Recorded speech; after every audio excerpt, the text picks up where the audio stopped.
Greetings, pilots. Dmitry Mikhailov here, also known as Izida. In today's barrel roll, I'll be showing you a remarkable German plane, the Messerschmitt Bf-109 F4.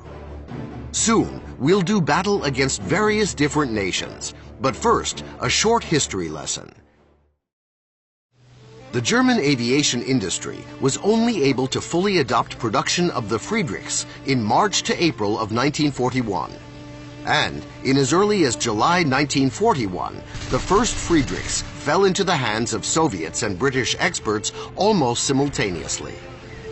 A JG-26 commander, Major Rolf Pingel, unsuccessfully attacked an English bomber, his Bf-109 F2 taking a hit to the radiator in the process. The German pilot was forced to belly land his 109 in British territory. It emerged that the plane had been equipped with the scarce MG-151-20 gun at Pingel's request, while still on the factory floor, at a time when other German pilots were flying with the 15mm MG-151. This was standard practice. Manufacturers would slightly modify fighters specially for flying aces, giving them unique characteristics. A well-known example are the engines of two Bf-109 F2s belonging to Adolf Galland, which ran on 100-octane fuel and apparently provided slightly more power than the standard models. Moving on, the first opponent we'll be doing battle with is the USSR. At rank 3, our main rivals are the Yak-9, the Yak-3, the La-5FN, and the E-185. At the beginning of the battle, we can safely gain some height and move towards the enemy.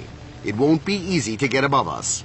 While we gain height, we'll overheat, but since we have water cooling, we simply turn off the afterburner until the temperature drops to a safe level. If our opponent reaches the same height and heads straight for us, we can disengage in the following way. Before we meet the enemy, we increase our speed to 400 by flying in a straight line or at a slight descent and pass underneath the enemy. If you and the Soviet plane are one-on-one, your opponent will be certain of his superior position due to his good maneuverability and will likely try to turn to face you immediately. But if we were lower when we diverged with the enemy, we pull up and reduce our throttle to 80% at the high point of our loop. Now we have a reasonably good chance to turn towards the enemy first. When you're higher than your opponents, the safest and easiest method to use is actually boom and zoom, but I'll show you some situations where your opponent has the upper hand. For example, you descend, shoot down a plane, and then you find an opponent above you. Following this, you have to constantly build up speed, and when your opponent comes close to you, fly upwards, letting him pass beneath you. When you're at the apex, you have time to think of who to attack or where to go to escape from attacks. In the best case scenario, you may be able to avoid attacks from 3 opponents at once, sometimes even counterattacking in the process. This is no easy task. It requires good skills with the throttle and flaps, but we'll talk about that a little later. I have the following general tips for battles against the USSR. You won't escape from a Yak-3, La-5N, or E-185 in a straight line, but you might in a dive. A spiral climb is possible, but risky. The Soviet Yaks have a good roll rate, and they are able to correct their course to match your trajectory in time. It's easier to pass such opponents at high speed with wider maneuvers. Although it is possible to deal with a Yak in a dogfight, it's not easy, and you're usually better off using boom and zoom tactics. USA. This time, we're in our comfort zone. We're going up against King Cobras, Thunderbolts, and Corsairs.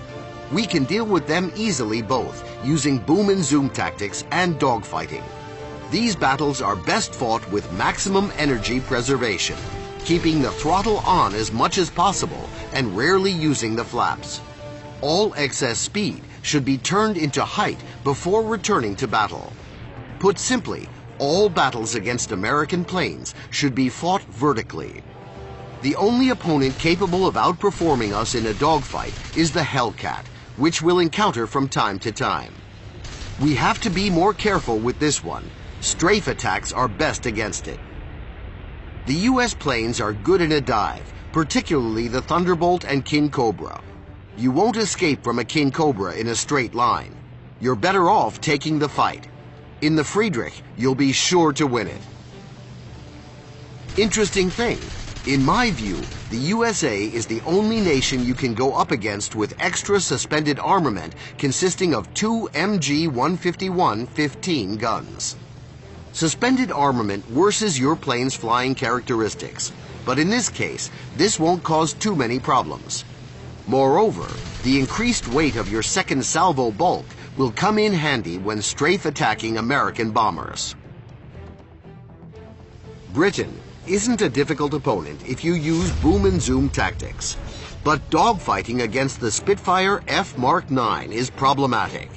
It has the best turning time out of all our opponents. Nonetheless, if you're below a Spitfire and it's attacking you or simply forcing a dogfight on you, there is a solution. In spite of its excellent turning capabilities, the plane's roll rate is noticeably lower than ours.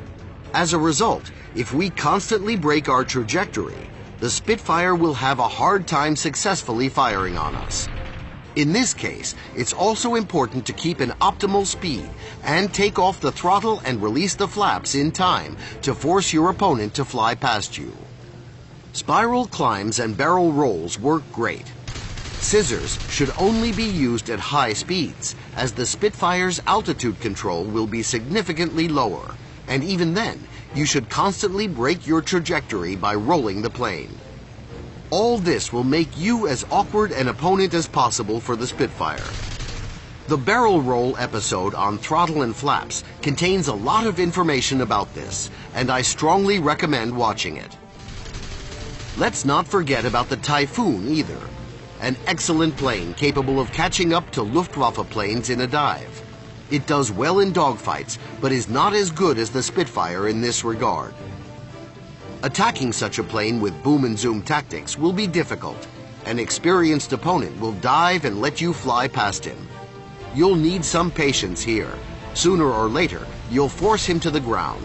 But don't forget that targets remaining at a higher altitude are your priority.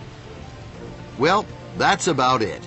If you learn to use the Messerschmitt Bf 109 F4 properly, you're sure to fall in love with this plane. Please subscribe to the channel and give us a thumbs up if you liked the video. I'd also be grateful for your comments with suggestions and requests for future videos. After all of this is done for you. And on that note, I'll say goodbye. Have a nice day and good luck in the War Thunder skies.